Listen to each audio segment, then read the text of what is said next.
dipersembahkan oleh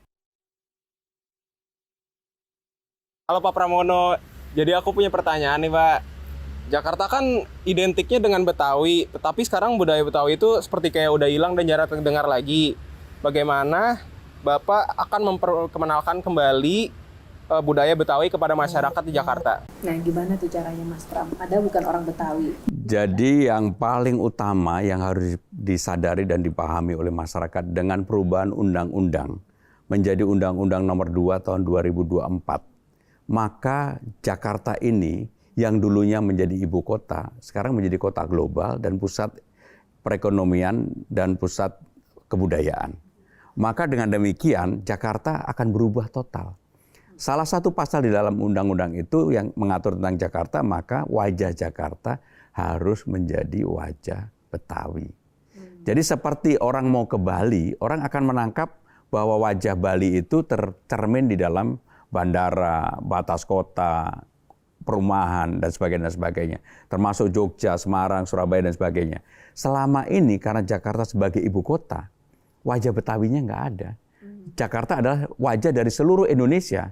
Maka sekarang ini Jakarta nanti wajahnya pasti Betawi. Kalau saya jadi gubernur, kalau datang ke tempat saya pagi-pagi, nggak lagi saya kasih teh atau kopi, pasti bir peletok gitu. Itulah yang akan merubah wajah Betawi.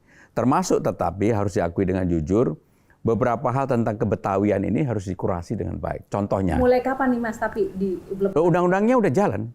Begitu saya menjabat, saya akan menjalankan kita itu. semuanya akan sowan ya ke Gubernur Jakarta nanti bulan Februari ya Pak? Dan saya kasih bir peletok. Yeay, oke. Lanjut. Jadi orang misalnya kalau menerima tamu kebudayaannya palang pintu dan sebagainya yang sekarang ini kan terlalu lama. Palang pintu itu pantunnya bisa 10 menit, saya bilang enggak. Menyambut tamu negara atau tamu siapapun dengan cara palang pintu enggak boleh lebih dari 2 menit. Termasuk silat-silat dan sebagainya. Dan harus dibuat lebih grande. Padahal tari-tari Jakarta itu kan progresif. Tarian Betawi itu kan progresif. Saya yakin termasuk kebaya encimnya itu termasuk menurut saya progresif. Dan itulah yang akan diperbaiki, dirubah, dikurasi, sehingga akan menjadi kebetawiannya itu sangat menonjol. Dan saya akan memakai itu. Termasuk wajah-wajah di pusat-pusat perekonomian kita, wajah Betawinya harus ada. Mas Pram, dari tadi kita ngobrol, apapun pertanyaannya, Mas Pram selalu bisa menjawab dengan sangat komprehensif. Apalagi tentang Jakarta. Memang sudah lama tahu tentang semua hal atau berapa lama sih belajar tentang Jakarta sampai sedetil-detilnya? Ya saya ini selama 10 tahun penjaga dapur presiden. Pembahasan tentang Jakarta nggak mungkin nggak lewat saya. Sehingga detil pun tahu. Kalau kamu tanya hari ini, Yohana, berapa jumlah halte di Jakarta? Saya akan jawab dengan cepat, 252.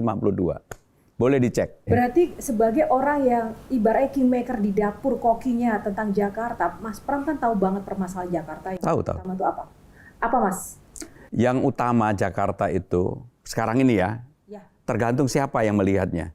Kalau saya persoalannya tetap kemacetan, banjir, polusi, itu persoalan klasik. Kalau saya menjabat, saya pengen diingat orang adalah orang yang berani mengambil keputusan.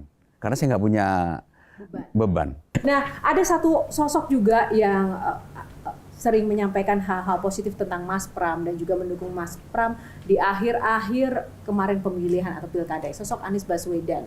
Sejauh mana sih hubungan dan arti sosok Anies Baswedan bagi Mas Pram? Ya, saya mengenal Mas Anies ketika sama-sama aktivis. Saya waktu itu aktivis Bandung, dia Jogja. Cuma saya lebih senior.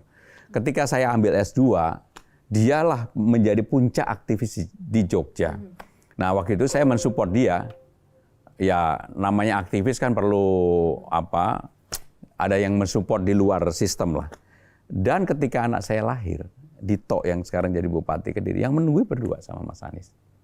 Jadi hubungannya dekat dari dulu. Cuma memang saya selama ini praktis dekat dengan banyak orang, tapi kan dalam bahasa Jawa saya kan nggak woro-woro memberitahu kepada publik gitu. Termasuk saya sampai hari ini masih sangat dekat dengan Pak SBY. Saya dekat dengan Pak Jokowi, saya secara pribadi dekat dengan Pak Prabowo. Karena saya yakin beliau-beliau pasti nggak punya barrier dengan saya. Satu lagi ini Mas Pram. Kang Pram, ini tentang Mbak Hani, Mbak Endang Nugrahani, istri Kang Pram, yang banyak bawa rezeki. Bahkan Kang Pram pernah bilang, kita harus mencintai istri karena rezeki suami ada di tangan istri, tepatnya ada di tangan Tuhan melalui istri. Menurut pepatah Jawa, cewek yang mengerjakan itu yang larapan nilo cendani ini agak lebar gitu loh, dan itu dipenuhi dan luruh pasemone. Jadi Mbak Hani itu memenuhi syarat-syarat itu. Satu, apakah Mbak Hani memang ngerejekeni, dan kalau nggak ada Mbak Hani, Pram nggak jadi apa-apa. Sama jadi kere kayak saya sekarang ini. Yang kedua, waktu rame-rame COVID, mungkin banyak yang tidak tahu, Mbak Hani itu dalam tanda kutip sudah meninggal. Dan itu tidak ada Pram. Kang Pram lagi tugas kemana, dirawat kalau nggak salah di Jogja, dan sudah dalam tanda kutip meninggal, dan Mbak Hani sudah mengalami peristiwa orang meninggal. Pertanyaanku, apakah banyak bisikan-bisikan dari Mbak Hani karena pengalaman kemeninggalannya dalam tanda kutip itu atas karir Kang Pram sekarang? Jadi saya dengan istri itu memang sangat dekat sekali. Dan saya merasa istri pasti mempunyai kontribusi yang luar biasa. Dan kebetulan Yohana, istriku itu telinganya itu kayak gini loh, kayak orang nyimpen duit gitu loh. Makanya saya yakin banget, jadi saya ini dari dulu, dari muda, hampir 95% uang saya atau hasil apapun yang saya peroleh, semuanya ke istri. Makanya saya julukin dia Bang Masil. Masuk langsung hilang. Tetapi istri saya adalah orang yang sangat hidupnya itu sederhana dan tirakat. Termasuk dalam banyak hal kepada anaknya maupun kepada saya. Dia mau melakukan apa saja dalam tirakat itu. Dia orang yang sama sekali, istri saya ikut campur dalam persoalan politik. Sama sekali nggak pernah. Tetapi ketika saya maju sebagai gubernur, dia mau tampil di ruang publik pertama kali.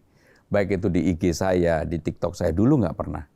Tetapi yang orang nggak tahu, selama saya maju sebagai calon gubernur ini, hampir setiap hari dia puasa. Dan itu yang menjadi kekuatannya. Hampir setiap hari dia puasa. Puasa setiap hari lebih dari puasa bulan Ramadan. Puasa terus. 2025 sebentar lagi, resolusi apa yang Mas Pram ingin lakukan ke depan sebagai pribadi? Jadi saya semakin menyadari bahwa hidup itu, kalau kita sudah pada posisi yang seperti saya, tidak ada yang bisa direncanakan dengan baik dan benar. Saya mengalami, saya tidak pernah berkeinginan menjadi gubernur, tetapi saya sekarang terpilih menjadi gubernur. Yang ingin saya lakukan adalah apa yang menjadi janji politik saya, mudah-mudahan bisa saya penuhi. Terima kasih untuk waktunya. Yohana, makasih. Sekali, dan kita tunggu nanti gebrakannya untuk menyalakan Jakarta lebih hebat lagi ke depannya. Salam juga untuk Bang Dul, dan semoga sukses dalam nanti Amin. pemimpin baru untuk Jakarta. Dan pemirsa, terima kasih juga untuk kebersamaan Anda bersama Q&A Metro TV, dan semoga juga tayangan kali ini, episode kali ini menginspirasi Anda semuanya. Tak lupa kami juga mengucapkan terima kasih untuk Sarung Gajah Duduk yang sudah memberikan busana yang saya kenakan pada malam hari ini. Sarung Gajah Duduk Legenda Nusantara yang ada tulisan Arabnya. Namun sebelum kita akhiri, ada sesuatu yang ingin kami sampaikan. Kami berikan tanda kasih, tanda cinta kita, tim Q&A untuk Mas Pram.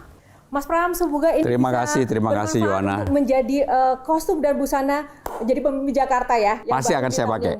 Pasti akan saya pakai. Terima kasih. Satu lagi yang mungkin bisa dipakai pada malam hari ini, Mas Pram, boleh ya? Iya. Silahkan. Baik. Karena saya sering pakai kayak gini sih. Suka sarung.